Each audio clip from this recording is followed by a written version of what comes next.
बांग्लादेश के आंतरिक हालात पर है भारत की नजर। मौजूदा यूनिस सरकार की विदेश नीति और सुरक्षा व्यवस्था चिंता का विषय। पड़ोसी देश बांग्लादेश से पूर्व पीएम शेख हसीना को सत्ता से बेदखल किए हुए 2.5 महीने हो गए हैं, लेकिन वहां की अंतरिम सरकार अभी तक दीर्घकालिक प्रशासन का कोई रोड मैप नहीं दे पाई है।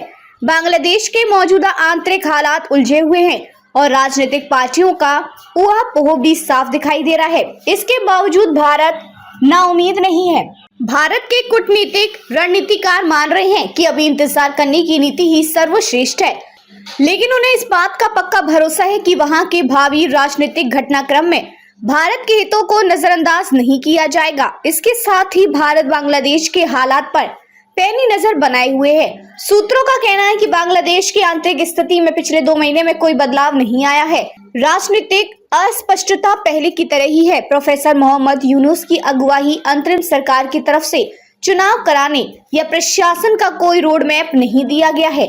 मौजूदा पुलिस चुनावी व्यवस्था आदि में बदलाव के लिए समितियां गठित की गई हैं, जबकि संविधान में भी संशोधन करने के लिए अलग से समिति गठित करने का विचार हो रहा है। बांग्लादेश की केंद्र सरकार का सारा काम अस्थायी तौर पर हो रहा है। सरकार की आर्थिक नीति, विदेश नीति या सुरक्षा व्यवस्था को लेकर नीति सामने नहीं आ पाई है। पूर्व विपक्षी नेता बेगम खालिदा जिया की राजनीतिक पार्टी बीएनपी के भीतर भी इसको लेकर बेचैनी है। इसी हफ्ते बीएनपी के सदस्यों ने प्रोफेसर यूनुस से मुलाकात कर उनसे आगामी चुनाव पर स्थिति स्पष्ट करने और अपने कैबिनेट से 2 मंत्रियों को हटाने की मांग की है। इनकी तरफ से कुछ न्यायाधीशों को हटाने व ब्यूरोक्रेसी से भी लोगों को निलंबित करने की मांग की गई है। उक्त सूत्रों के मुताबिक ये बता रहा है कि प्रोफेसर यूनुस के साथ बीएनपी के रिश्ते बहुत मधुर नहीं हैं। दूसरी तरफ पूर्व पीएम हसीना को सत्ता से बाहर करने में अहम भूमिका निभाने वाले जमात इस्लामी की तरफ से भी अंतरिम सरकार पर दबाव बनाने का दबाव है।